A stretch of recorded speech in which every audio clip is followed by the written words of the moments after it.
Сайн байцгаана уу? Сонсож байгаа өдрийн мэндийг хүргэе. Та яг одоо Монголд болсон үнэн бодит гэмтэргийн талаарх ямар ч очир авахгүй гэрч шүүгдэгч олон шүүх шинжилгээ, шүүхийн шийдвэрийн мэдүүлгээс хүргэдэг сувгийг сонсож байна. Энэхүү хэргийг зэрэмшлүүлэг болгох үүднээс хүргэдэг бөгөөд нэрсүүд нууцлагдсан байдаг тул та бүхэнд ойлгомжтой байлгах үүднээс түгээмэл нэрсээр орлуулан хүргэж байна.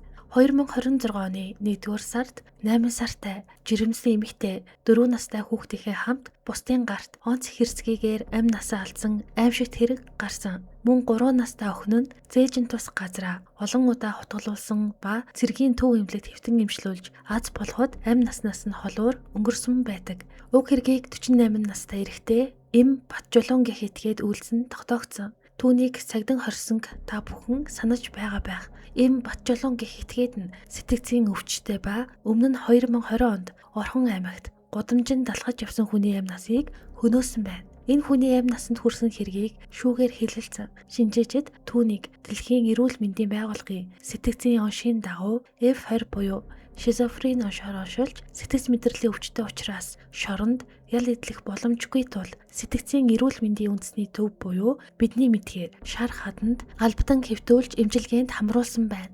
Ингээд тухайн Эм Батжулуун гэгч нь 2024 онд сэтгцийн эрүүл мэндийн үндэсний төвөөс гарч Баянзүрх дүүргийн 2 дугаар хороонд ганцаараа амьдарч байжээ. Үүнээс хойш удалгүй 2026 оны тэр нэгэн харамсалтай өдөр 8 сартай жирэмсэн эмэгтэй мөн түүний охины биед халдаж амь насанд нь хүрсэн юм. Өнөөдрийн дугаарт бид Эм Батжулууны өмнө нь үйлцэн гэх 2020 онд Орхон аймагт гудамжинд алгаж явсан хүний амь насыг хөнөөсөн хэргийн тухай ярихад бэлтлээ. Эм Батжулуун нь Монгол улсын иргэн бөгөөд 1977 оны 4-р сарын 23-ны өдөр Хөдөө орон нутагт төрсөн. Тухайн хэрэг үлдэх үедээ 43 настай байсан. Бүрэн бус дунд боловсралтай, ток орчин мэрэгжилтэй, эрхэлсэн тодорхой ажилгүй Орхон аймагт тухайн үедээ оршин суух хаягтай байжээ. Өмнө нь 2018 оны 4-р сарын 23-нд Орхон аймаг дахь сум дундын шүүхээс 172 дугаартай шийтгэх тогтоол гаргаж байжээ. Тухайн шийтгэх тогтоолоор Эм Батжулуун нь Иргэн хуулийн ерөнхий ангийн 6-гийн 3 дугаар зүйлийн 3 дахь хэсэгт зааснаар эмнэлгийн чанартай албадлагын арга хэмжээг бас л мөн авч байсан байж тухайн үед мөн л энэ хүнийг хэрэг хариуцах чадваргүй гэж үзэж байжээ. Энэ нь юу гэсэн үг вэ гэхээр шүүх тухайн хүний сэтгэл зүйн болон сэтгцийн байдалд асуудал байгаа учраас шууд ял оноох биш, харин эмчилгээ, албадлагын эмнэлгийн арга хэмжээ авах хэрэгтэй гэж үзсэн гэсэн үг юм. Тэгэхээр Эм Батжулуун нь 2018 онд мөн л хэрэг толбогдож, хэрэг хариуцах чадваргүй улмаас шийтгэл хариуцлага бас л хүлээж байгаагүй нэгэн байжээ. 2020 оны 4-р сарын 5-ны өдөр Орхон аймагт нэгэн аимшигтай хэрэг гарсан. Тухайн өдөр шүүгдэгч Эм Батжулуун нь гудамжны зүүн талын зам дээр амь хохирогчийн цээжин тус газарт хутгалж хүнийг алах гэмт хэрэг үйлдсэн. Энэ хэргийн талаар бүгдээрээ гэрчүүдийн болон шүүгдэгчийн өөрийнх нь өгсөн мэдүүлгээс сонсцгоо. Амь хохирогчийн хууль ёсны төлөөлөгч мэдүүлэг өгсөн бөгөөд тухайн мэдүүлэгтээ 2020 оны 2 дугаар сарын 7-нд гэр бүлэрээ Улаанбаатар хот руу явахдаа талигач ахыхаа идэж уух зүйлийг бэлдэж өгсөн. Гэхдээ тэр үед ах хүнд зодуулаад эмнэлэгт хэвтэж байсан гэж мэдүүлсэн. Харин хэрэг явдал гарахын өмнөх 4-р сарын 3-нд ахтайгаа уулзаар ярихад ах нь гэртээ харж явна гэсэн. Тиймээс ахынхаа амь насанд учирсан хохирлыг дөхөн төлөөлөх зорилгоор оршуулгын зардлын 1.6 сая төгрөгийг нэхэмжилж яана гэж мэдүүлэгтээ дурдсан. Тухайн хэрэг явдал болдог өдөр талигач нь гэрч А дээр очисон бөгөөд гэрч А мэдүүлэгтээ талигач ах гаднаас орж ирээд тосгоноос ирлээ. Ганц мууй надад 2700 төгрөг байна. Нэмчих юм байна уу гэсэн. Ог орж ирэхээр нь өөрт байсан хэдэн төгрөгийг нэмж дэлгүүр рүү архинд явуулсан. 0.75 грамын Монгол стандарт архи тамхи авчирсан. Архийг талигач болон бид 3 хувааж явсан. Архиа дуусаад талигач нь гэртээ харина гэд 1 цагийн үед манай гэрээс гарсан хэмээн мэдүүлжээ. Ингээд гэрлүүгээ харих замдаа шүүгдэгчтэй таарч харамсалтай хэрэг болсон ба тухайн үйл явдлыг харсан гэрчүүд байдаг бөгөөд тухайн гэрчүүдийн мэдүүлгээс та бүхэнд хүргэе. Гэрч Б мэдүүлэхдээ 2020 оны 4-р сарын 5-ны өдөр хамт ажилдаг ГД нарын хамтаар олон нийтийн эргүүлийн үүргийг гүйцэтгэж ажиллаж байсан. Модны зах уруудаад явж байхад модны захаас дээш замын зүүн талд 2 хүн маргалдаад зогсож байсан. Би нэг их тоохгүй, сайн анзарч хараагүй юм. Цог явж байсан Дэнер дэлгүүр орно гэд миний машинаас буугаад дэлгүүр орсон. Тэгж байтал маргалдаж байсан 2 хүний нэг нь буюу бор өнгийн күртэгтэй залуу нь миний харснаар хий газар гიშгээд унчих шиг болсон. Тэгээд хамт маргалдаж байсан залуу замаар ертөнцийн зүгээр хойшоо яваад өгсөн.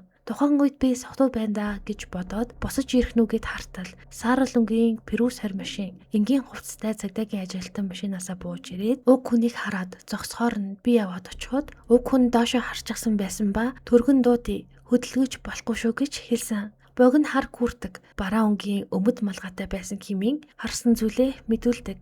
Мөн дахин мэдүүлэг өгөхдөө намайг уруудаад ирж байхад тэр 2 маргалдаад байгаа бололтой гараараа түлхэлцээд байсан. Бараа өнгийн хувцастай хүмүүс байсан. Тэр 2 хүний нэг нь малгайгүй байсан. Малгайгүй хүн халзан толгойтой байсан. Хойшоо явсан хүний дээгүүрээ өмсөн күртэг нь богино күртэг байсан хэмээн харсан зүйлийнхээ талаар мэдүүлжээ. Энэ үйл явдлыг харсан өөр нэг гэрч мэдүүлэхдээ миний урд явж байсан машин нэг зүйлийг тойроод гарсан. Тэгтэл зам дээр нэг хүн хөвтөж байхаар нь урдаа явж байгаа жолооч тойроод гарчихлаа да. Босгоод өгчихгүй яасан сонин хүн юм бэ гэж бодоод амьсгалж байгаа эсэхийг нь шалгаж үзэхээр гүрээний суцыг нь дартал гарт цус болчоор нь юу болсон юм бол гэд хартал цээшин хэсэг нь цус болчихсон байсан. Яг энэ үед портер машин ирж зогссон. Би жижүүрийн утас руу залгаж болсон асуудлыг хэлсэн. Энэ үед сургуулийн эргүүлээр ажиллаж байсан нэг эрэгтэй, 2 эмэгтэй хүмүүс ирсэн. Портер машины жолоочийг хажууханд байдаг өрхийн эмнэлэг рүү явуулж эмч байвал яаралтай хурдан аваад иргээд гүйлгсэн бөгөөд удалгүй эмч совилогч хурж ирж хохирогчд тусламж үзүүлсэн. Энэ үед хохирогч амьсгаатай байсан боловч юу ч яриагүй хэмээн мэдүүлжээ. Харин энэ хэргийн талаар хурж ирэн анхны тусламж үзүүлсэн сувилагч мэдүүлэхдээ тухайн өдөр би 12 цаг 10 минутын орчимд ажил дээрээ сувилагчтайгаа хамт ажиллаа хийж байхад нэг залуу орж ирээд зам дээр хүн цус алдаад байна. Хурдлаарай гэсэн. Очоод үзэхэд 55-аас 60 орчим насны эрэгтэй буурал толгойтой хүн ухаангүй хэвтэж байсан. Анхны тусламж үзүүлэх гээд цус тогтоох тариа хийгээд цомцыг нь сөхөөд хартал хутганы сорив байсан. Үзлэг хийхэд хүүхэн хараан томорж клиник өгөхөл явагдсан байсан. Хэсэг хугацааны дараа 103 ирсэн хэмээн мэдүүлсэн байна. Хэрэг болсон гэх газрын ойр хавьд дэлгүүр байсан бөгөөд тухайн дэлгүүрт уг үйл явдал бичигдэн үлдсэн байдаг бөгөөд цагдаа нар тухайн хяналтын камерын бичлэгийг шүүж үзэн нотлох баримт болгон авч явсан байна. Уг хүнсний дэлгүүрийн худалдагч тухайн үйл явдлын талаар ярихдаа цагдаа нар ирээд манай дэлгүүрийн хяналтын камерыг шүүж үзсэн бөгөөд өдрийн 12 цагийн үед гаднаас хар бараа өнгийн хувцастай нүдний шилтэй манай энэ хавьд байдаг сэтгцийн өөрчлөлттэй залуу орж ирээд манай дэлгүүрээс ундаан бичээний хамт аваад гарсан гэх мэдүүлгийг өгсөн байдаг. Тухайн мэдүүлгээс харахад эм бат чулууныг сэтгцийн өөрчлөлттэй нэгэн байсан мэддэг байсан байна. Орхон аймгийн шүүх шинжилгээний албаны шинжээч 2020 оны 4-р сарын 20-ны өдөр гаргасан дүгнэлтэндээ Талиан ачийн үхлийн шалтгаан нь цээжний зүүн талд хутгалсан шарх байсныг тогтоосон. Хутгалсан газар нь зүрх өнхөлцөг нэвтэрсэн бөгөөд үүнээс үүссэн цус алдалт, уушигны хавталт, хурц дотуур цус алдалт нь цус алдалтын шок үүсгэж амь насыг нь авч утсан хэмээн дүгнсэн. Одоо бүгдээрээ шүүгдэгч эм бат чулууны энэ хэрэгт өгсөн ар гэрээхний мэдүүлгээс сонсцгоо.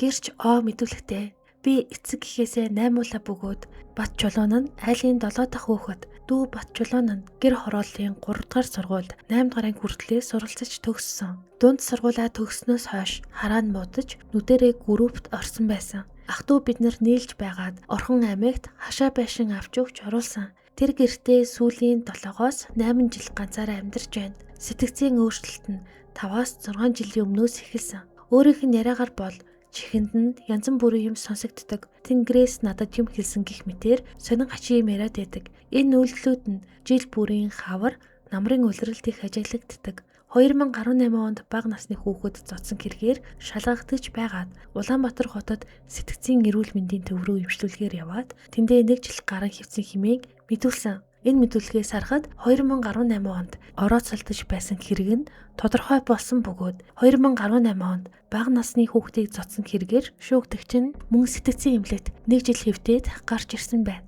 Гэр шимэн мэдүүлэхдээ эм бат чулуун нь миний дүү бөгөөд айлын 7 дахь хүүхэд юм. Эхнэр хүүхэд авч байгаагүй. Ганцаараа амьдардаг байсан. 2013 оноос сэтгцэд жаахан өөрчлөлт орж эхэлсэн. Хэдэн жилийн өмнө хөдлөөд манай хүрээнийг цохиж авч байсан. Дүүтэйгээ уулзахад миний чихэнд янз бүрийн юм сонсогдоод байхын. Чихэн тэм шивнээд байхын. Бөө бууж ирсэн гих мэтэр учир нь ойлгохдохгүй зүйл ярьдаг байсан хэмээн мэдүүлэг өгчээ. Сэтгцийн эрүүл мэндийн үндэсний төвийн шинжээчид 623 дугаартай дүгнэлт гаргасан. Им бат жолоон нь органик дэмэрлийн эмгэг болон хий үзэгдэлтэй дэмэрлийн хам шинжтэй сэтгцийн өвчтэй гэж тогтоогдсон. Тэрбээр гэмт хэрэг үйлдэх үедээ өөрийн үйлдэлийг хянах удирдах чадваргүй байсан учраас эрүүгийн хариуцлага хүлээх боломжгүй гэж үзжээ.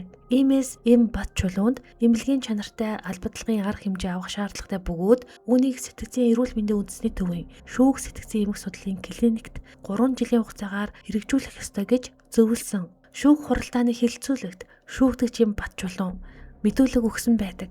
Тухайн мэдүүлгээс та бүхэнд хүрэхэд буурал толгойтой хүн гэж бичсэн зурганд харахаар хар үстэй шар залуугийн зураг үзүүлсэн. Одоо ингээд гэрчийн мэдүүлэг зөрөөд байгаа учраас хуурамч зохиомл хэрэг гэж үзэж байна. Сэтгцийн эмнэлэгт хэвтүүлэхгүй байх талаас анхаарч өгнө хэмээн мэдүүлэг өгсөн. Им бат чулуун нь өөрийнхөө үлдсэн үг хэргийг зохиомл хэрэг ба эмнэлэгт битгий хэвтүүлэгч гэсэн утга бүхий мэдүүлэг өгжээ. 2020 оны 4-р сарын 5-ны өдөр гарсан энэхүү аимшигт хэргийг им бат чулуун нь үйлдсэн бөгөөд им бат чулуун нь хэрэг хүлээх чадваргүй сэтгцийн өвчтөй улмаас албатан эмчилгээ хэлэхээр болсон байна. Ийм нэгэн харамсалтай хэрэг 2020 онд болоод өнгөрсөн байдаг бөгөөд им бат чулуун нь албатан эмнэлэгт хэвтсэн бөгөөд засрал сайжрал авагдсан гэж үзээд 2024 онд эмнэлгээс гараад 2026 оны 1-р сарын 4-нд 8 сартай жирэмсэн эмэгтэйг хүүхэдтэй нь хамт хөнөөсөн харамсалтай хэргийг үйлдсэн байна. Сэтгцийн өвчтөй хүний амь насанд хүрсэн хүмүүсийг хорж эмчлэх тусгай байгууллага байхгүй бөгөөд хүний амь насанд хүрсэн сэтгцийн өвчтөй этгээдүүд олон жилийн дараа засрал сайжрал авагдсан тул эмнэлгээс гаргасан тохиолдол нь зөвхөн им бат чулуунаар дуусахгүй бөгөөд бидний дунд сэтгцийн өвчтөй хүмүүс алхаж явж байгаа тул та бүхэн хаана сонор сэрэмжтэй байгаарай. Монгол улсад хүү амны хэрэг үйлдсэн сэтгцийн өөрчлөлтөй хүмүүсийг байлгадаг, эмчилдэг, нийгмээс тусгаарлах тусгай газар байхгүй бөгөөд энэ талаар өрөг зэг эмээн сурвалжлага хийж эрүүл мэндийн сайдаас тодруулсан байдаг ба эрүүл мэндийн сайд чин бүрэн хэлэхдээ төлөрсөн удаан хугацааны эмчилгээ болон төрөлцсөн асрамжийн төв байгуулах эсвэл хүнд гэмт хэрэг хийсэн хүмүүсийг засралт сайжралт орсон үед нь 20 анги руу шилжүүлдэг байвал гэдэг саналыг бол гаргасан. Олон хууль судалж өөрчлөлт оруулах шаардлагатай. Хууль эрх зүйн зохицуулт хийх хэрэгтэй юм байлаа гэх хариултыг өрөг зэг гэмээний сурвалжлагчид хэлсэн байдаг. Өнөөдрийн дугаар энд хүрээд дуусаж байна. Та манай сувгийг дагаж амжаагүй байгаа бол та сувгаа дагаад хажууд нь байх хонхыг идэвхжүүлээрэй. Тэгснээр та дараагийн дугаарыг маань цаг алддаггүй хүлээн авах болно. Болгоомж хаан жилэдэхгүй гэдэг үгээр өнөөдрийн дугаараа тусацгаая. Дараагийн дугаараар уулзалтлаа. Түр баяртай.